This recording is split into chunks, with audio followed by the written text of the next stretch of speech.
क्या दिक्कत है? मतलब क्या दिक्कत है आपको? जब करनी होगी तो कर लूँगी भाई। मेरी एक दोस्त है, इसका बॉयफ्रेंड है, उसको शादी नहीं करनी, वो अगले 5 साल शादी नहीं करेगी। बॉयफ्रेंड के साथ लिव इन में रहेगी। अब आपको लिव इन भी एक्सेप्टेबल नहीं है, ठीक है? अब आपको बॉयफ्रेंड एक टाइम तक एक्सेप्टेबल नहीं थे। अब जब मेरी उम्र शादी की हो गई तो अब आप बोल रहे हो कि लड़का लेकर आओ। लड़का कहाँ से लेकर आऊँ? अब कौन से लड़के बच्चे जो डेट करेंगे, जो शादी करेंगे? अब अरेंज मैरिज ही होगी मेरी। हाँ, 30 की हो गई हूँ मैं और बॉयफ्रेंड भी है मेरा, बट शादी नहीं हो रही है क्योंकि लड़के वालों की फैमिली की तरफ से कुछ इश्यू है। तो इसमें मेरी क्या गलती है? अब जब भगवान को एक्सेप्ट होगा तब शादी हो जाएगी ना। लोगों को क्या प्रॉब्लम है मेरी शादी से? मुझे कमाना है, अपने ऊपर उड़ाना है और किसी और की टॉक्सिसिटी नहीं झेलनी है। मुझे इसमें क्या प्रॉब्लम है? मेरी मर्जी, मैं जब शादी करूँ, नहीं करनी होगी नहीं करूँगी। मुझे शादी करनी है, लड़का चाहिए, बट लड़का मिल नहीं रहा। जो मिलता है वो काट के चला जाता है। कहाँ से मिलेंगे मुझे लड़के? ओह गॉड! लड़की चाहिए बट प्रॉब्लम्स नहीं चाहिए। लड़की चाहिए जो ध्यान रखे, पूछे बेबी सोना खाना खा लिया। ऐसी लड़की नहीं चाहिए जो करियर फोकस्ड हो। ऐसी लड़की नहीं चाहिए जो सिर्फ घर पे खाना बनाती रह जाए। Oh my God! इतनी सारी प्रॉब्लम सुनने को मिली है मुझे, तो आज तो ये वीडियो बनाना बनता था। अच्छा, लड़की अब 25 की हो गई है, ओहो अब तो इसको सेटल हो जाना चाहिए, वरना इसको आगे जाके लड़का नहीं मिलेगा। लड़का 30 का हो चुका है, अब तो शादी करना बनता है, वरना कोई लड़की नहीं मिलेगी। Hi you guys, welcome back to my YouTube channel. मैं हूं आपकी होस्ट और दोस्त आकांक्षा टगोत्रा और मैं स्वागत करती हूं आपका अपने यूट्यूब चैनल पे एक नए पॉडकास्ट के साथ। दो आई कैन नॉट बिलीव कि मैं इस स्टोरी पर वीडियो बनाने वाली हूँ, but okay, I am excited to share my insights in this. And मैंने अभी रिसेंटली ना इंस्टाग्राम पर एक वो जो क्वेश्चन पूछने वाला बॉक्स होता है वो डाला था स्टोरी पे, to know, to get views from people कि वो क्या सुनना चाहते हैं या किस चीज़ पे मेरी राय जानना चाहते हैं या डिस्कस करना चाहते हैं या कुछ हेल्प चाहते हैं। तो मेरे को जितने भी टॉपिक्स आए, जो भी पॉडकास्ट या कंटेंट के आइडियाज़ आए, उसमें से एक ये टॉपिक था जो 2-3 लोगों ने भेजा एंड सरप्राइजिंगली मेरे फ्रेंड्स हैं एंड नोन वंस हैं। तो मैंने सोचा ओ माय गॉड, इस टॉपिक पर तो स्टोरी बनाना बनती है। तो मैं लेकर आ चुकी हूँ आपके लिए एक नया पॉडकास्ट जिसका नाम है शादी शादी शादी। तो इस वीडियो को हम टाइटल देते हैं शादी का प्रेशर वर्सेस खुद की टाइमलाइन। अगर आप 21, 22, 23, 24 पता नहीं कितने भी साल के हैं ना, अगर आपके घर पर भी सेम प्रेशर स्टार्ट हो चुका है तो guys hello, welcome to my vlog. नहीं, ऐसा कुछ नहीं है, मेरे घर पे कोई प्रेशर स्टार्ट नहीं हुआ है। बट ऐसे मुझे पता है क्या लगता है कि किसी भी फैमिली फंक्शन में जाओ ना या किसी भी सेलिब्रेशन वगैरह में जाओ, तो अगर तो आपकी एज 25 क्रॉस हो चुकी है ना, तो सामने वाली आंटी को या रिश्तेदारों को ऐसे बड़ी क्यूरोसिटी स्टार्ट हो जाती है कि अरे बेटा, अगला नंबर तो आपका है, लड़का है या ढूंढना पड़ेगा। और बड़ी ऑकवर्ड सिचुएशन में आकर आई थिंक आप बोलते हो कि सुन आंटी, बहुत जल्दी आपको सुनने मिलेगा। और अगर गलती से भी आपका बॉयफ्रेंड नहीं है, मतलब गलती से क्या, अगर आपका बॉयफ्रेंड नहीं है या कोई आपकी लाइफ में नहीं है, तो आगे से आपको सुनने को मिलता है, अरे इतनी बड़ी हो गई है, दिल्ली में पढ़ाई कर रही है, दिल्ली में रही है, अभी तक बंदा नहीं बनाया तूने। मैंने ये लेजिट सुना है, ठीक है, I am telling it from my legit real experience है। मैं उनको क्या अपनी रोते हुए स्टोरी सुनाऊंगी, बट नेवर माइंड। तो मेरे को तो बड़ा मज़ा आता है जब ऐसे किसी दोस्त को कॉल करूँ ना, और जो ऑलरेडी रिलेशनशिप में है और जिनके घर पे तैयारियां चल रही हैं, जिनका इस साल रोका है कुछ, तो बड़ी खुशी से शादी कर रहे हैं कि लव मैरिज है, गर्लफ्रेंड बीवी बन जाएगी, कितनी कुछ ज़्यादा खुशी होगी। मेरे एक फ्रेंड की नवंबर में ही मतलब शादी है, उसका लास्ट ईयर रोका हुआ था। अगर आपने वो मेरा डांस वीडियो नहीं देखा तो फटाफट मेरे यूट्यूब पे जाकर देखो। हाँ, तो ही इज़ तो very excited for his marriage and he is all grown up mature child. और ये वही बंदा है जो मुझे बोलता था कि 36 आएंगी पर मेरी वैल्यू तो मेरी माँ आएंगी, बट अपनी ये खुद ही ढूंढ कर लाया कॉलेज में। Never mind, I am very happy for him. और दूसरा एक मेरा फ्रेंड है जिसके घर पे बात स्टार्ट हो चुकी है रोके की, but I don't know if he is ready और if his girlfriend is ready, but I am तो वेरी एक्साइटेड। मैं तो अपनी सारी शॉपिंग कर चुकी हूँ, जब तक खुद का बैंड नहीं बज रहा तो किसी और का बैंड बजते हुए देखो। यस, सो आज मैं लेकर आई हूँ आपके लिए 3-4 स्टोरीज, अलग अलग एग्जाम्पल्स अपने ही फ्रेंड्स के।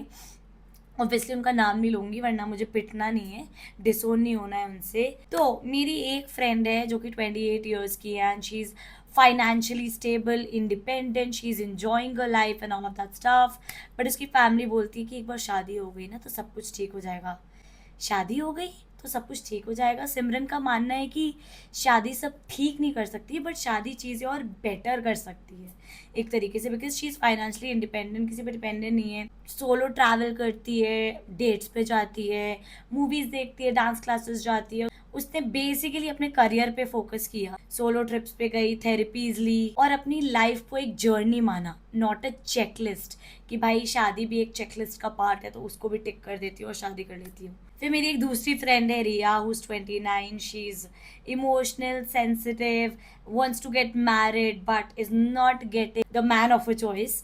वो शादी करना चाहती है, प्यार में बिलीव करती है, बट उसे लगता है कि जब भी कोई रिश्ता आता है ना, तो या तो वो सैलरी चेक करते हैं कि अच्छा लड़की कितना कमा लेती है, या फिर चेक करते हैं कि लड़की का स्किन टोन कैसा है, इसका बैकग्राउंड कैसा रहा है, हिस्ट्री कैसी है। अरे बाप रे, आप सेकेंड हैंड गाड़ी खरीद रहे हो क्या कि उसके हिस्ट्री देख रहे हो कि अच्छा ये गाड़ी कितनी चली है, माइलेज कितना देती है, एवरेज कितना है, कितने स्क्रैचेस हैं। Oh my God. या तो लोग सिर्फ बोल रहे होते हैं कि अरे इसे जॉब करने की क्या जरूरत है, या फिर बोल रहे होते हैं तो इतनी एम्बिशियस क्यों है, जैसे ड्रीम्स हो ना कोई रेड फ्लैग हो गया हो। उसका दर्द अलग है, मतलब उसे सेटल होना है, प्यार करके सेटल होना है, बट द प्रॉब्लम इज उसे ऐसे इंसान के साथ सेटल नहीं होना जो उसकी आधी आइडेंटिटी ले जाए। फिर आता है scene number 3, I mean friend number 3, Tanya, who is afraid of losing her independence after marriage. उसे लगता है कि शादी के बाद जो उसको उसके मम्मी पापा ने इंडिपेंडेंस दे रखी थी अभी तक, वो सब छिन जाएगी, उसको अपने पति का परमिट लेना पड़ेगा, and you know in laws की बातें माननी पड़ेंगी, किसी और के घर में जाके वो इतना कंफर्टेबली नहीं रह पाएगी। बट आई थिंक अब हम 25th सेंचुरी बोलने वाली थी, अब हम 21st सेंचुरी में हैं ना। अब आई थिंक बेयरली ऐसे लड़के होंगे या लड़कों की फैमिलीज होंगी जो ये सब आप पे बाउंडेशंस लगाएं, क्योंकि उनकी भी तो बेटियां हैं। तान्या इस 30 रिलेशनशिप में थी, रिश्ता भी फाइनल होने ही वाला था, बट एंड में शी डिनाइड, उसने नो बोल दिया। क्यों बोल दिया? क्योंकि हर बार उसे फील करवाया गया कि शादी के बाद उसकी फ्रीडम, उसकी चॉइसेस, उसको सब चीज़ों में एडजस्ट करना पड़ेगा, which is I think it is wrong. Problem ये नहीं है कि शादी बुरा कॉन्सेप्ट है, प्रॉब्लम ये है कि लोग शादी को एक एक्सपायरी डेट की तरह समझते हैं कि अरे लड़की 25 की हो गई है, इसकी शादी करो, लड़के नहीं मिलेंगे, 28 के बाद लड़के नहीं मिलेंगे, अच्छा लड़के 30 के हो गए, अरे अरे अरे अब तो लड़की ढूंढनी पड़ेगी, अब तो कोई मिलेगी नहीं, ब्ला ब्ला ब्ला। और ये शादी करना सिर्फ लड़कियों का इशू नहीं है, लड़कों के लिए भी ये बहुत बड़ी problem. Main face a different kind of challenge कि सेटल है या नहीं, मेच्योरली एक्ट करता है नहीं, रिस्पॉन्सिबिलिटी ले सकता है नहीं, बैंक बैलेंस कितना है। प्रेशर लड़कों पर भी उतना ही होता है, इट्स जस्ट दैट उनकी स्टोरी कुछ डिफरेंट होती है, बट हैवीनेस दोनों की स्टोरी में ही। तो मेरा एक फ्रेंड है अर्जुन, जो कि 30 ईयर्स का है अब आई थिंक, एंड स्टार्टअप भी उसने अपना अच्छे से मैनेज कर लिया and is earning well. But problem है कि हर वीकेंड पर उसके माँ बाप शुरू हो जाते हैं कि अरे लड़की कहाँ है, सेटल कब होगा, शादी कब करेगा, अब तो सेटल हो जा, अब तो बैंक बैलेंस भी अच्छा है। उसको हर रिश्ता ऐसे आता है जैसे कोई अचीवमेंट अनलॉक करनी हो। लड़का कमाता है तो बस अब शादी कर दो, लड़का मैच्योर हो गया तो बस अब शादी कर दो, लड़का 28 का हो गया तो बस अब शादी कर दो, लड़की 25 की हो गई तो बस अब शादी कर दो। पर अर्जुन कंफ्यूज्ड है। एक तरफ उसकी रिस्पॉन्सिबिलिटी है, घर, बिजनेस, एक्सपेक्टेशन, और दूसरी तरफ उसे लगता है कि वो अभी इमोशनली रेडी नहीं है, इमोशनली अवेलेबल नहीं हो सकता किसी के लिए, मेंटली बहुत एग्जॉस्टेड है काम की वजह से। वो किसी और की लाइफ का हीरो बनने से पहले ना अपनी स्टोरी का हीरो बनना चाहता है, खुद स्टेबल होना चाहता है।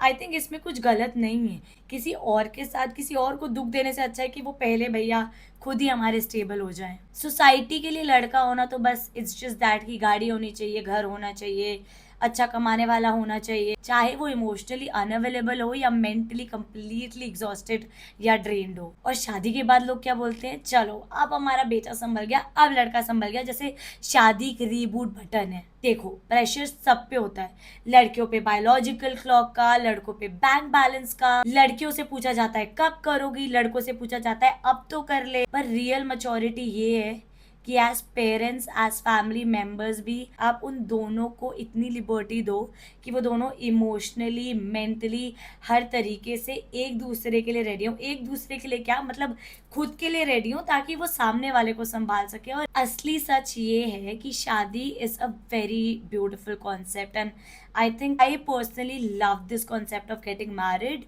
but obviously at the right age, ना कि किसी कैलेंडर, रिश्तेदार या सोसाइटी के प्रेशर में आके शादी करने की जरूरत है, पर सिर्फ तब जब तुम उसके लिए रेडी हो। चाहे तुम सिमरन हो जो अपने करियर पे फोकस्ड है, चाहे तुम तान्या हो जो अपनी जिंदगी से कॉम्प्रोमाइज नहीं करना चाहती, या चाहे तुम अर्जुन हो। प्रॉब्लम ये नहीं है कि शादी बुरा कॉन्सेप्ट है, प्रॉब्लम ये है कि लोग उसे एक्सपायरी डेट की तरह समझते हैं कि अच्छा लड़की अब 25 की हो गई है, ओहो अब तो इसको सेटल हो जाना चाहिए वरना इसको आगे जाके लड़का नहीं मिलेगा। लड़का 30 का हो चुका है, अब तो शादी करना बनता है वरना कोई लड़की नहीं मिलेगी। 25 के बाद अगर तुम सिंगल हो तो लोग टेंशन में आ जाते हैं कि जैसे हमने कोई टाइम बॉम्ब डिले कर दिया।